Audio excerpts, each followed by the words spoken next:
മലമ്പുഴ ജനവാസ മേഖലയിൽ കാട്ടാനക്കൂട്ടമിറങ്ങിയ വാർത്ത റിപ്പോർട്ട് ചെയ്യാനെത്തിയതാണ് മാതൃഭൂമി ന്യൂസ് സംഘം.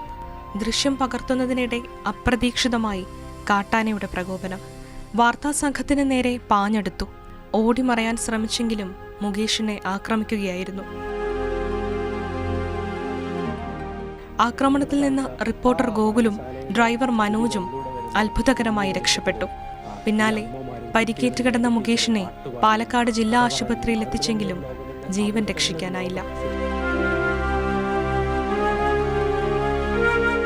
മലപ്പുറം പരപ്പനങ്ങാടി ചെട്ടിപ്പടി സ്വദേശി അവത്താൻ വീട്ടിൽ ദേവിയുടെയും പരേതനായ ഉണ്ണിയുടെയും മകനാണ് മുകേഷ്. ടിഷയാണ് ഭാര്യ. മുകേഷിന്റെ നിര്യാണത്തിൽ അഗാധമായ ദുഃഖം രേഖപ്പെടുത്തുന്നുവെന്ന് മാതൃഭൂമി MD MV ശ്രേയാംസ് കുമാർ. മാതൃഭൂമി കുടുംബത്തിന് താങ്ങാൻ കഴിയാത്ത വിയോഗമാണിതെന്നും അദ്ദേഹം അനുശോചിച്ചു. അപ്രതീക്ഷിതമായ മരണത്തിന്റെ നടുക്കത്തിലാണ് സുഹൃത്തുക്കളും സഹപ്രവർത്തകരും. പ്രിയപ്പെട്ട AV മുകേഷിന് കണ്ണീരോടെ വിട. Team Mathrubhumi news.